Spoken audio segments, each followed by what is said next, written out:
This is kind of a tough one. World War II, school, and a bad impersonation. It's time for the top 10 uncomfortable moments in history most of us don't know about. Number 10. Not so friendly fire. What happens when you mix an Ottoman invasion, alcohol, and gunpowder? I'm not sure, but I imagine it's pretty bad. Just like the Battle of Karansbees, where embarrassingly enough the Austrian army fired upon itself. Now, looking up military history will tell you that friendly fire incidents are more common than you might think. I'm looking at you, Vietnam War. But this incident is a little more unique, as it may have started over a bottle of booze. A group of soldiers procured some alcohol and was enjoying the joys of liquid courage. After getting too boisterous, more Austrians wanted to join in.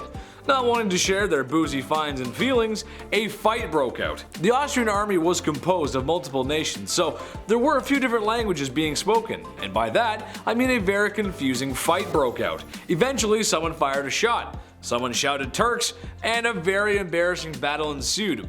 By the end, it's speculated that 10,000 Austrians were unalived during this boozy mistake. Hey, happens. Mistakes are made, happens. Number 9. History's second favorite mustache. When we talk about history, it's really hard not to talk about Germany and a little man with a weird mustache. World War II is the cause and effect for a lot of reasons and things today. That too could honestly be its own video, but what's rather uncommon to talk about in history's classrooms is history's second favorite mustache man, rhymes with Joseph Stalin. The battles between Germany and the Soviet Union during World War II were some of the worst, Stalingrad having the most casualties than any other battle during the war. The Soviet Union would fight back its invaders, but when they were pushing into the heart of Germany, it wasn't so much as liberating as oppressing. The Comrade-in-Chief is known for targeting ethnic groups with starvation and having a tight grip on the Soviet people by threatening them with gulags, harsh and brutal labor camps where anyone who opposed his regime would be worked to death in conditions that harsh and brutal simply don't cover. Historians believe his regime was responsible for the deaths of 20 million people, which is almost double the amount of his German doppelganger. Not cool. Number 8. Abandoned by the world. 1930s Germany wasn't a great place to be if you were Jewish. Matter of fact, anywhere near Germany was a bad time for Jewish people. Some people saw the writing on the wall and it was clear. Anyone lighting a menorah during the holiday season needed to leave Europe and set sail for more liberal waters. In 1939, a vessel called the St. Louis arrived in North American waters, searching for freedom and to escape persecution. Persecution that would likely lead to their deaths. This is an unfortunate black spot in Western democracies. As for the weary travelers, finding someone who would take them in was proving difficult. They tried Cuba, but were refused all but a handful. Then the US, same thing happened. They even tried glorious Canada, where they too refused them. Canada, a country of freedom and acceptance for all, turned down people in their darkest hour. Sadly, the boat returned to Europe where they met the same fate as other Jews who were oppressed by the regime. Number 7. Civil rights. I know a lot of these are World War II related, but bear with me guys. It had a lot of uncomfortable moments. Some that should be talked about. Acknowledging and apologizing for mistakes of the past is a sure way to have a brighter future. During World War II, there was something called the Germany First policy, meaning a lot of effort was made to defeat Germany first, but Imperial Japan was just as much as a threat. Apparently so much so that President Roosevelt wanted to put Japanese Americans in something called relocation camps. Thousands of Japanese Americans and Japanese Canadians, cause oh yeah, we did it too, were taken from their homes and relocated to camps in order to prevent a second Pearl Harbor. You don't need an HR manager to tell you what an egregious act this is against civil rights. While they were not like the camps found in Europe, it's yet another dark splotch on two countries who boast about their freedoms and democracy. The camps were closed shortly after the war had ended. Number 6. Moving forward together.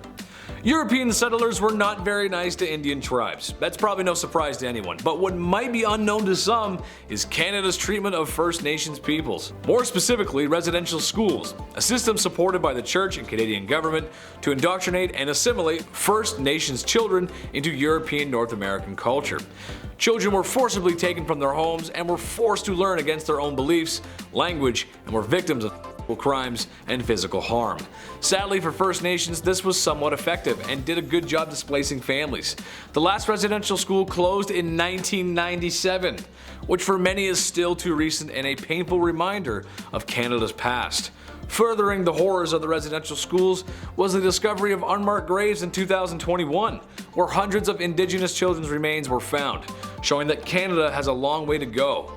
We can and will do better. Number 5. Sticky situation. The molasses flood of 1919 sounds like a lot of sweet fun, but it was actually a horrific event, and not just for diabetics. It was uncomfortable for 2 reasons.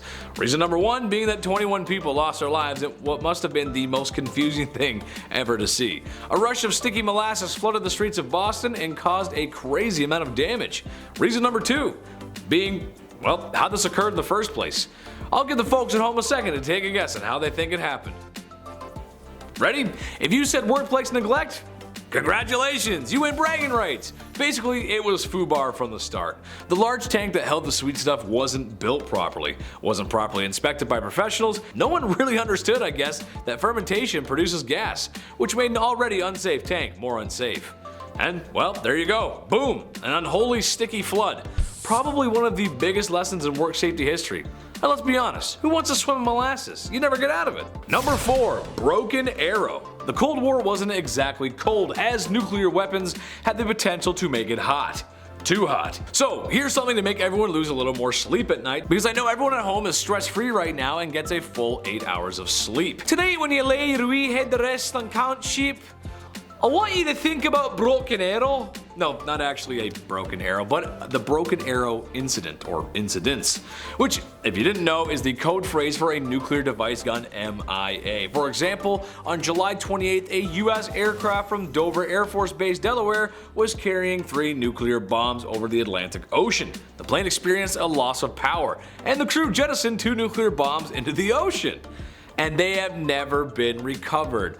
Wow, that's great. There were at least another dozen Broken Arrow incidents from the 1950s until the end of the Cold War. Now, as bad as that sounds, I mean, it's pretty bad. These are nukes we're talking about. At least America's lost bombs were recorded. Nobody really knows how many bombs the Soviet Union lost during the Cold War. Gee, now I feel real swell and safe. Number 3. Ik ben een Berliner. This may be old news to those of our older audience, but news to younger. And honestly, it's crazy that it even happened in the first place. So World War II ends, right? And the Allies are all super good friends, right? Wrong! Berlin basically gets split into 2, capitalist West and communist East. So the Cold War kicks off, a very strong disagreement on what political and economical structure is better. As it turns out, life was just better on the West. People in the East just didn't have access to certain things the West did. So people started bailing ship. I don't blame them. So much so that a wall was built dividing the 2. This may not sound like much, but it was huge. The Berlin Wall divided families, business, and put on the full display of failure that communism was. As JFK said, democracy is not perfect, but we've never had to put a wall up to keep our people in. And honestly, the guy's right. That's just kind of crazy. Number 2, can't beat 'em, join 'em. Japan was the new cool kid in school, and by that, I mean they were the most powerful force in Asia in the late 1930s.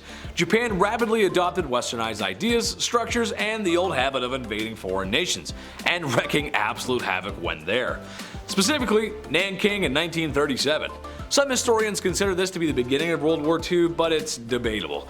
What's not debatable is the uncomfortable way Imperial Japanese forces treated Chinese civilians. Japan was expanding during the early 20th century, and China was next on the schedule. I'm going to recommend you Google this one at home, as there is so much naughty stuff about Nanking in 1937 that I'd give the censors a headache just thinking about it. There's a really infamous photograph that you probably haven't seen, and it's 100% not safe for work. The invasion of China and incidents like that of Nanking still have sour relations between the 2 nations today. Number 1, the world is yours. Okay, so kind of a broad stroke here, but very fitting. I'm putting everything the British Empire did at the number 1 spot. I mean, come on, guys, it's the British Empire.